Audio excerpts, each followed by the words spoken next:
Hola a todos y sean ustedes bienvenidos una vez más a este fantástico videoprograma sobre la tecnología que hay detrás de los ovnis, ¿cierto? Bueno, esa es la cuarta parte. Estamos todavía en la parte del vuelo sublunar, es decir, por debajo de la velocidad de la luz. En el video anterior estamos estudiando el disco central, el disco que me proporciona energía mecánica. Entonces, ese disco que ustedes ven acá, ya ya no de canto, sino ya de perfil, de manera transversal, se compone en realidad de dos discos. Un disco externo y un disco interno que gira en un sistema contrarrotatorio. El que está aquí gira, digamos, en ese sentido, y el que está afuera gira en el otro sentido. Para evitar que eso, para evitar que las fuerzas se cancelen, normalmente se deja uno fijo y se pone a girar el externo o el interno. Independientemente cuál de los dos es el que va a girar, la ganancia mecánica es la misma. Entonces, para poder entender qué es lo que está pasando acá, tenemos que entender cómo funciona un electroimán. Recuerden que la energía que proporciona esto, esa energía mecánica, la extrae de la energía toroidal magnética. Y aquí no estamos hablando de energía libre porque ese es un concepto que no existe. O sea, energía libre es energía de la nada. Aquí estamos sacando energía de algo, ¿sí? Resulta y sucede que, así como el átomo tiene una gran cantidad de energía acumulada, cuando el núcleo atómico de cualquier átomo se divide en dos, me genera mucha energía. Es el principio de las bombas atómicas, en donde los núcleos de uranio 235 se dividen para generar 3 neutrones. Y esos neutrones impactan sobre otros núcleos de uranio 235 y los parten en dos. En cada división generan mucha energía. Resulta y sucede que en el universo esa no es la única energía poderosa disponible. Hay más tipos de energía. Bueno, también está la energía de fusión, en donde los átomos de hidrógeno, deuterio y tritio se juntan, se pegan para producir helio.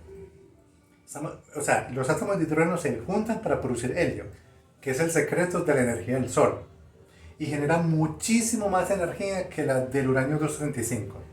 En eso se basan las bombas termonucleares o las bombas de hidrógeno. Pero menos mal que tampoco es la única fuente de energía barata. Aquí estamos hablando de un sistema mecánico que trabaja a cualquier temperatura, es decir, a temperatura ambiente.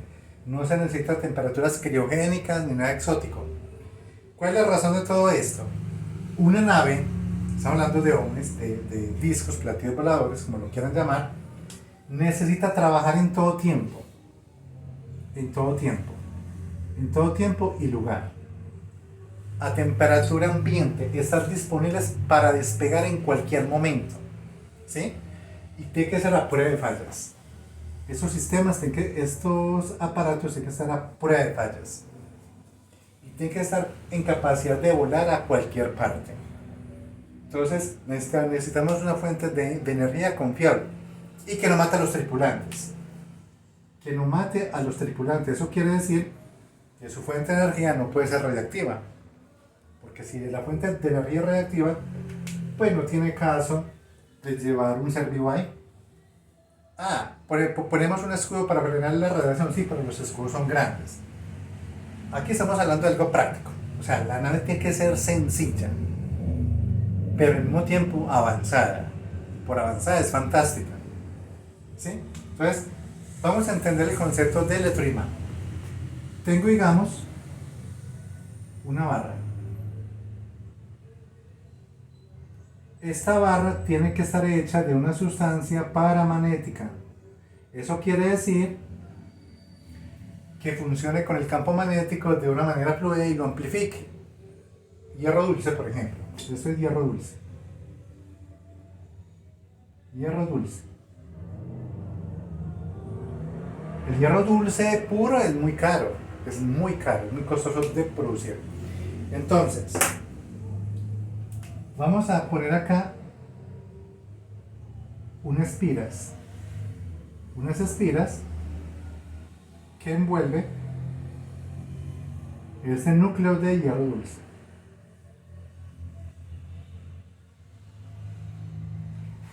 Por aquí entra una corriente I. Y por aquí sale la corriente. Cada espira va a generar un campo magnético. Como son muchas espiras, voy a poner acá N espiras. El campo magnético se va a amplificar. ¿Y de qué depende ese campo magnético? ¿Y viene de qué? Depende del número de espiras. Literalmente depende del número de espiras. La corriente que va a circular por este hilo conductor es la misma, no cambia. Pero sí aumenta el número de espiras. A medida que aumentamos el número de espiras, el campo magnético se hace mayor. O sea que el campo magnético depende de N espiras. Entonces, en realidad se hace este experimento. Ponemos un electroimán muy potente y usamos una pila de 1.5 voltios. Esa pila de 1.5 voltios, que todo el mundo la conoce, si tenemos espiras suficientes, miles de espiras, estamos hablando de miles, tiene la capacidad de atraer y levantar un autobús de 8 toneladas. Entonces la potencia del electroimán no depende tanto de la corriente, depende del número de espiras. Y ese es el secreto. Eso quiere decir que la fuerza magnética la podemos aumentar de manera casi indefinida si le podemos agregar muchas espiras. Las grúas electromagnéticas que levantan pedazos y chatarras de metal, de hierro, usan este principio. Gastan muy poquita corriente, pero tienen muchas espiras. ¿Sí? Bien, las espiras de un imán potente no son hilos conductores, son láminas muy delgadas. Así se fabrican los electroimanes más potentes en la Tierra. Son láminas delgadas conductoras. Entonces, ¿qué es lo que sucede? Que esa fuerza magnética generada por un imán es lo que se llama energía toroidal. ¿Por qué? Porque es que si yo tengo un imán acá, cualquiera, me va a generar un campo que tiene forma de toroide, ¿sí? Este es el norte, este es el sur. Entonces, lo que tenemos acá es dos discos, uno dentro de otro. Pero recuerda que ese es el disco que genera energía mecánica. Entonces, lo que ustedes ven aquí de azul y rojo son electroimanes, son esto mismo, pero muy poderosos, muy potentes. Entonces, se usa una corriente muy pequeña, demasiado pequeña, para generar una gran fuerza magnética. Este electroimán que se ve acá, aquí está norte y aquí está sur, se atraen. Polos opuestos se atraen, pero si yo pongo el polo norte acá, lo empuja y lo empuja con un efecto de torque, porque si se ven aquí hay un brazo. Recuerden que torque es brazo por fuerza. Hay una fuerza magnética en este sentido y hay un torque que corresponde al radio. ¿Sí? Entre más grande sea el radio, más grande es el torque. Entonces, al empujar este, lo empuja sobre ese que es sur, y ese sur atrae el norte. Pero cuando el norte y el sur se encuentran, que se atraen, automáticamente la polaridad de este cambia. Entonces, los motores que generan energía libre con imanes, así sin hacer ningún cambio, no existen. ¿Por qué? Porque se generan bucles cerrados. ¿Qué es un bucle cerrado? Cuando un norte y un sur se encuentran, se genera un bucle cerrado. Es decir, yo tengo acá una barra, voy a limpiar el tablero para que se vea mejor.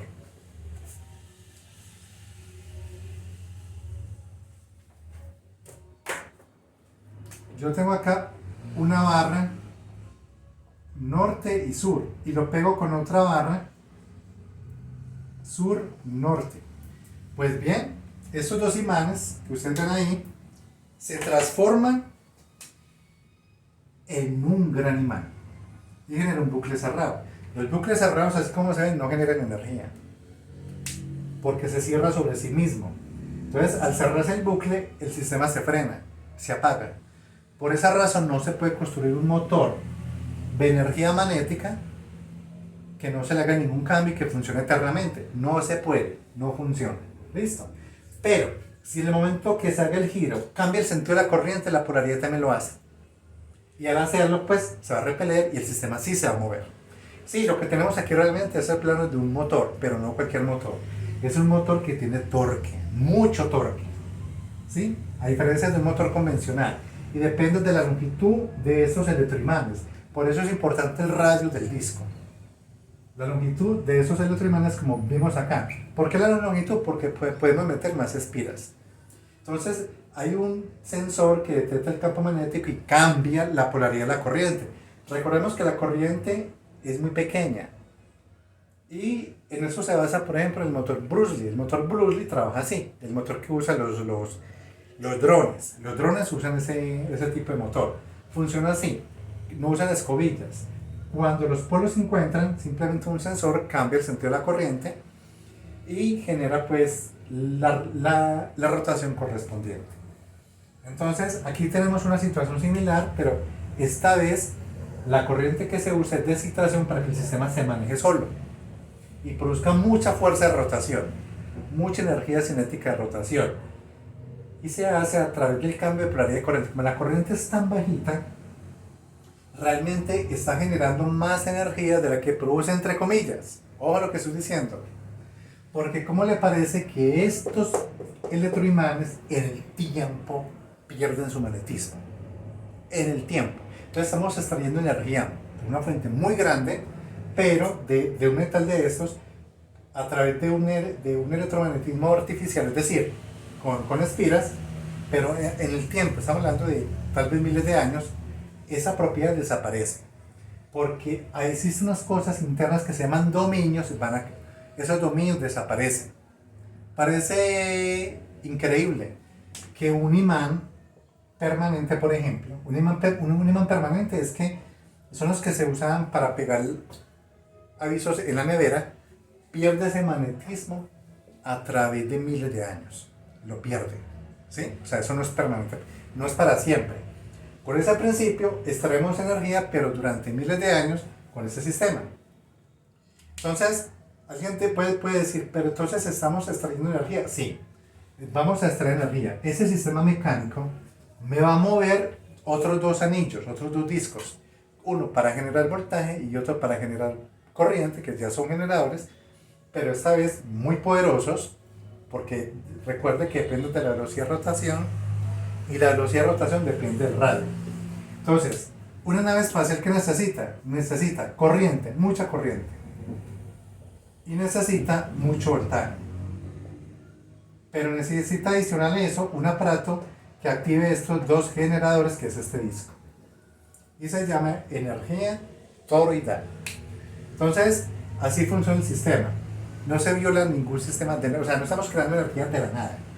Estamos creando energía de bucles magnéticos, que en milenios algo pasa en esos dominios que generan el campo magnético. Si ustedes investigan cómo se genera el campo magnético en un material magnético, esa ciencia está muy poco explicada y solamente dicen los libros que son que se llaman dominios, pero eso no está muy claro. De hecho, en la física cuántica eso no está muy claro. ¿Listo? Y así podemos extraer energía mecánica prácticamente ilimitada. O sea, tenemos un generador, llamémoslo de energía libre entre comillas, pero muy poderoso. Entonces ese sistema mecánico hace mover los otros dos discos que generan corriente y voltaje. Fundamental para que la nave pueda funcionar. ¿De acuerdo? Bien. Con eso ya claro, vamos a pasar entonces al propulsor.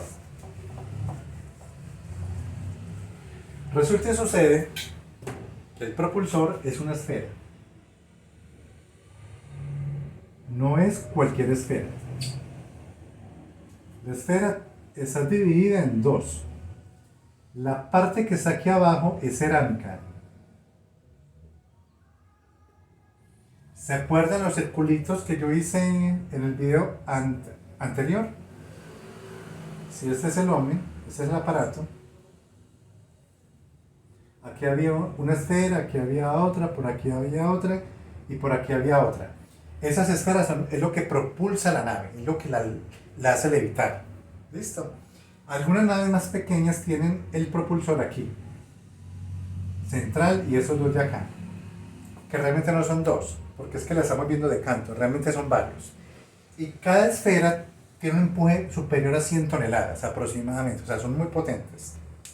Nada que ver con motor cohete. Entonces, ya, esa esfera es la que estoy dibujando.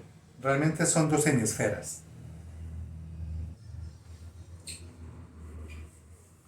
La parte de encima es metálica. Esta es metálica. Pero la parte de abajo es cerámica. Es una cerámica especial. ¿Qué tipo de cerámica es? No sé.